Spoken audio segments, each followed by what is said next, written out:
जय माता दी। स्वागत है आप सभी का मेरे YouTube चैनल पर। आज मैं आपको अष्टमी की महागौरी की कथा सुना रहा हूँ। नवरात्रों में माता के 9 स्वरूपों की आराधना की जाती है।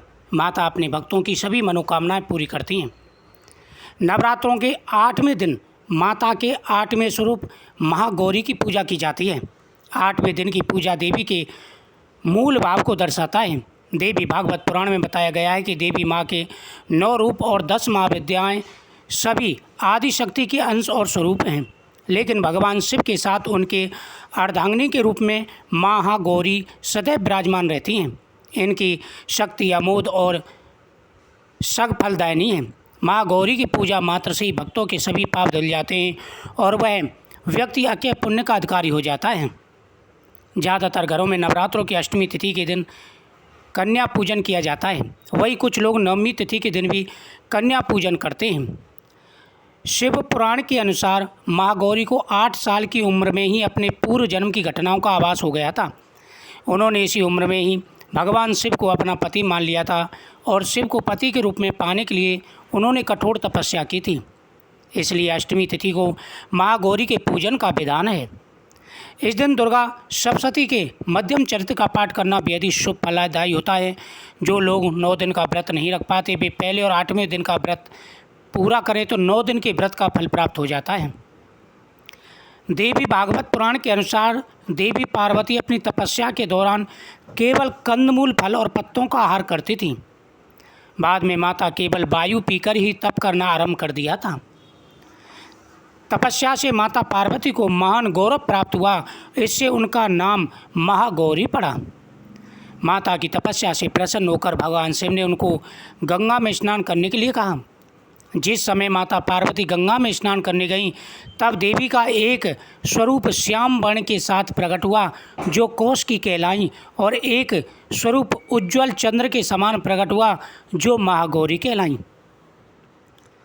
माँ गौरी अपने भक्तों का कल्याण करती हैं, उनको सभी समस्याओं से मुक्ति दिलाती हैं।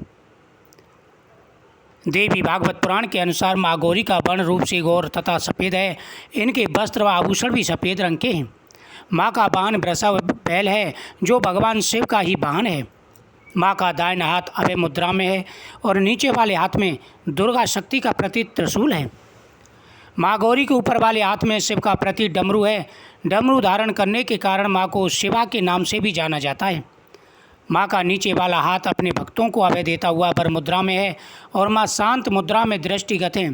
देवी के इस रूप की प्रार्थना करते हुए देव और ऋषिगण कहते हैं, सर्व मंगल मांगल्ये शिवे सर्वार्थ साधके शरणे त्र्यंबके गौरी नारायणी नमस्तुते।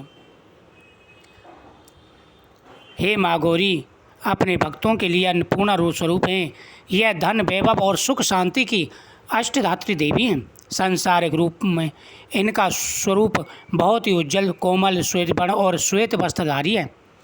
देवी माँ गौरी को गायन संगीत प्रिय है और यह सफ़ेद वृषभ यानी बैल पर सवार रहती हैं। इस दिन कन्या पूजन का भी विधान होता है। कुछ लोग नवमी के दिन भी कन्या पूजन करते हैं, लेकिन अष्टमी के दिन कन्या पूजन करना श्रेष्ठ रहता है। कन्याओं की संख्या 9 हो तो अति उत्तम है, नहीं तो 2 कन्याओं के साथ भी पूजा की जा सकती है। अष्टमी तिथि के दिन नारियल का भोग लगाने की परंपरा है। भोग लगाने के बाद नारियल प्रसाद के रूप में बांटें। वही जो भक्त कन्या पूजन करते हैं वे हलवा, पूड़ी, सब्जी और काले चने का प्रसाद विशेष रूप से बनाते हैं।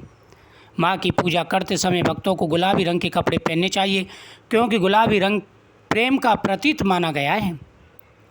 अष्टमी तिथि पर माँ गौरी की पूजा का विधान है बाकी दिनों की तरह होता है। जिस तरह सप्तमी तिथि को माता की पूजा की जाती है, उसी तरह अष्टमी तिथि को भी शास्त्रीय विधि की तरह से पूजा की जाती है।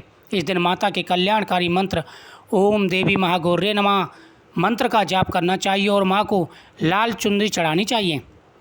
सबसे पहले लकड़ी की चौकी पर लाल कपड़ा बिछाकर माँ गौरी की मूर्ति स्थापित करें।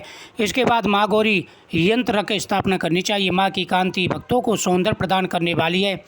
हाथ में सफ़ेद फूल लेकर माँ का ध्यान करें और फूल अर्पित करें। विधिवत पूजन करें। माँ गौरी को रात की रानी के फूल का भी विशेष प्रिय, वह फूल भी माता को अर्पण किया जाता है। इस प्रकार से माता गौरी की पूजा करने से सभी प्रकार की परेशानियां दूर हो जाती हैं। आ रहे जीवन में सारी दुख संकट दूर हो जाते हैं।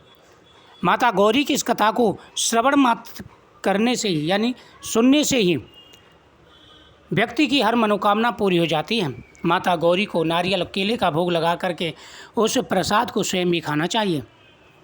फिर ज्वारे, थोड़े से ज्वारे और कलश में पड़ा हुआ सिक्का, सुपारी अपने घर में रखनी चाहिए। यह माता की कृपा का प्रतीत होता है। वीडियो शेयर करें, चैनल को सब्सक्राइब करें। जय माता दी।